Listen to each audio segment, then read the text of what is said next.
Bismillahirrahmanirrahim. Assalamu alaikum. I'm Anas, your English teacher. Dear friends, everyone has dreamed to become a fluent English speaker. But the matter of fact, they further think that learning English or speaking English is a rocket science. वो समझते हैं कि English is the most difficult language in the world. But trust me, I have found amazing tips for you.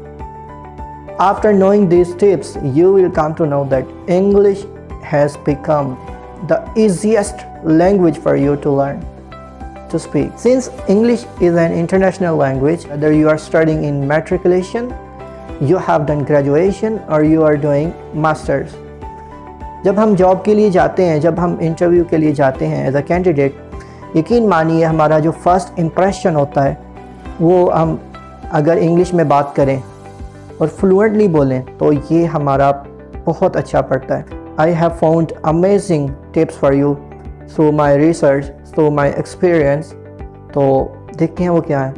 And believe me, ये याद रखिए मेरा word कि आप जब इन टिप्स पे अमल करेंगे, I would say you are about to speak English. I would not say you are going to speak English. ये मेरे अल्फाज आप याद रखिएगा. So here we go.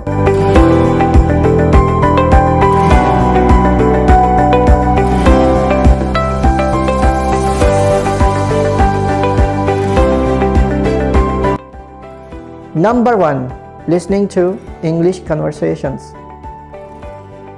जितनी आप इंग्लिश सुनेंगे उतनी ही आप इंग्लिश सीखते जाएंगे.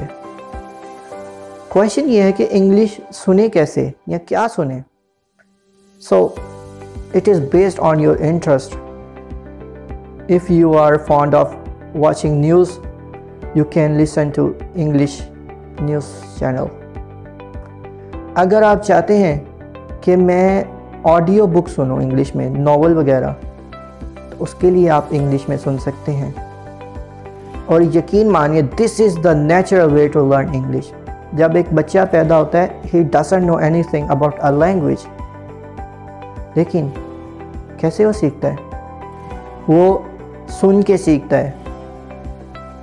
याद रखें कि ये जो तोते होते हैं, पैरट, ये भी अक्सर बोलते हैं. Being a bird, how they can learn? वो पहले सुनते हैं फिर वो बोलते हैं. तो इस चीज़ से हमें पता चलता है कि इंग्लिश बोलने के लिए या कोई भी ज़ुबान सीखने के लिए या बोलने के लिए लिसनिंग जो है वो इंतहाई इम्पॉर्टेंट है. You should observe the people that how they are pronouncing the words. अब मैं ऐसा नहीं कहूँगा कि आप डायरेक्ट जाके नेटिव को सुनना शुरू कर दें.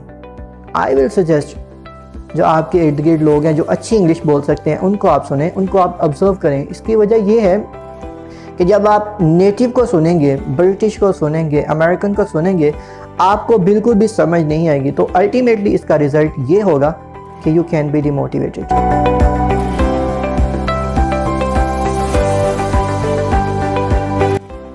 Number 2, reading books or anything you want to read. But I will suggest you should go for newspaper or any kind of book you like. Again, ये आप इंग्लिश खुद सीख रहे हैं तो it is exactly based on your interest कि आप क्या पढ़ना चाहते हैं. But I will suggest you should go for English literature. Any kind of genre you can read. Either it can be a poetry, it can be novel, it can be play, whatever you are interested in to read, you can read it. But believe me, when you start reading, it will help you to improve your English skills.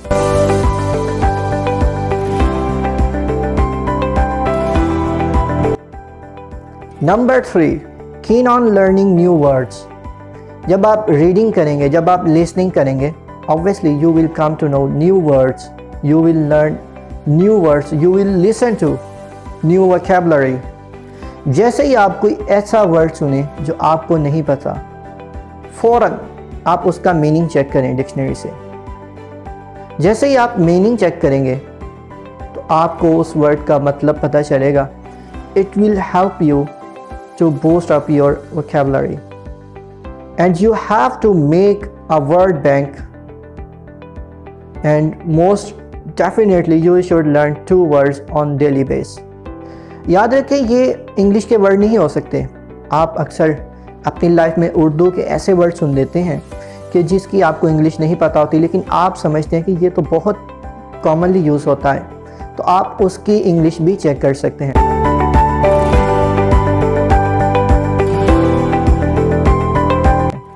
Number 4, find English speaker. It can be native speaker, it can be your friends who are around you. मतलब ये आपने उस तरह के speaker find out करने हैं जो आपके कंफर्ट जोन में हो। कुछ ख़वातीन ऐसी होती हैं जो सोशल मीडिया का यूज़ नहीं करती, स्पेशली उनकी बात कर रहा हूँ जो हाउसवाइफ होती हैं, तो वो उस तरह का इन्वायरमेंट क्रिएट करें कि जहाँ उनको कोई इंग्लिश बोलने वाला इंसान मिले और उसके साथ वो कंफर्ट होके बात कर सकें।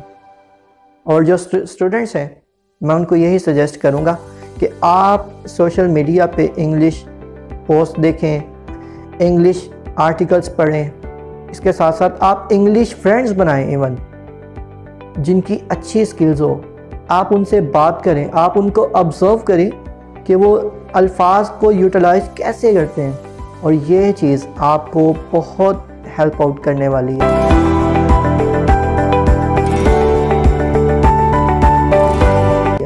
Number 5, it is the most important tip for you.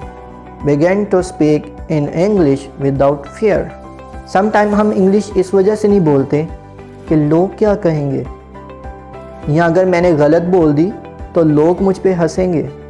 ये बिल्कुल भी नहीं आपने सोचना। जब इंग्लिश बोलने लगे तो एक चीज़ आपने माइंड में रखनी है कि English is a second language for us. तो सेकंड लैंग्वेज किसी को भी नहीं आती, ये हमेशा आप सीखते हैं। So you have to speak in English language with your friends. अगर एक माँ चाहती है कि मेरा बच्चा इंग्लिश में बात करे या इंग्लिश उसको आए, तो ये इंतहाई ज़रूरी है उस माँ के लिए कि वो इंग्लिश में बात करे उसके साथ। नहीं आती कोई मसला नहीं है, बट याद रखें, प्रैक्टिस मेक्स मैन इम्प्रूव। लोग कहते हैं प्रैक्टिस मेक्स मैन परफेक्ट, मैं कहता हूँ गलत है, बिकॉज अल्लाह सुब्हाना व तआला वो एक ज़ात है जो परफेक्ट है, बाकी कोई भी नहीं है। तो याद रखें, practice makes man improve, practice makes man expert. जब आप इंग्लिश बोलने की प्रैक्टिस करेंगे, डेफिनेटली आप इंग्लिश के अच्छे स्पीकर बन जाएंगे।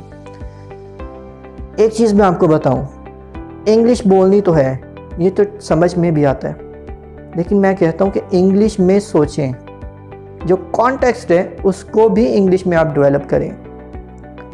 आप बच्चे को ये ना बताएं कि दिस इज़ अ बुक, ये एक किताब है, ये एक किताब है, ये जो एक फ़िक्रा है उर्दू का, इसकी ज़रूरत नहीं है। आप उसको इस तरह इंडिकेट करें कि बच्चा ऑटोमेटिकली समझे दिस इज़ अ बुक, मतलब this is a book. You don't need to convert into Urdu language. You can learn English while explaining in English language, while thinking in English language as well. अगर मैं किसी को कहता हूँ go and bring a glass of water for me, अगर वो नहीं समझता तो इसका ये मतलब नहीं है मैं अब उसको उर्दू में बताऊँ कि जाओ मेरे लिए गिलास पानी का लेके आओ। मुझे उसको इंग्लिश में ही बताना पड़ेगा, कोई और वर्ड्स मुझे चूज़ करके आसान अल्फाज में मुझे अल्टीमेटली उसको इंग्लिश में ही बताना पड़ेगा। ये वही एग्ज़ाम्पल है कि जैसे बच्चा एक लैंग्वेज सीखता है, उसी लैंग्वेज को ऑब्ज़र्व करके, इसी तरह आप भी इंग्लिश सीख सकते हैं उर्दू की मदद के बग़ैर। जो आजकल नौजवान अब्रॉड जाते हैं, यूके जाते हैं या अमेरिका या यूरोप में, उनको वहाँ कोई भी नहीं बताता जब वो किसी के साथ बात कर रहे होते हैं कि इसका मतलब ये है उर्दू में, इसका मतलब ये है पंजाबी में। वो कैसे सीखते हैं? They observe, they learn through their observation, through their skills. तो ये चीज़ है कि आप इंग्लिश को सीखें इंग्लिश में ही रह के, and you should convert your self into English language. अगर आप दोस्त से बात कर रहे हैं, अगर एक स्टूडेंट टीचर से बात कर रहा है, अगर एक बच्चा अपने पेरेंट्स से बात कर रहा है, तो कोशिश करें कि इंग्लिश में बातचीत हो। तो यही बेसिक 5 टिप्स हैं आपके लिए। और अगेन आई विल रिपीट, अगर आप इस पे अमल करते हैं, believe me, you are about to speak English. So this is what I have given you amazing tips to enhance your English skills. If you like this video, please leave opinion in the comment box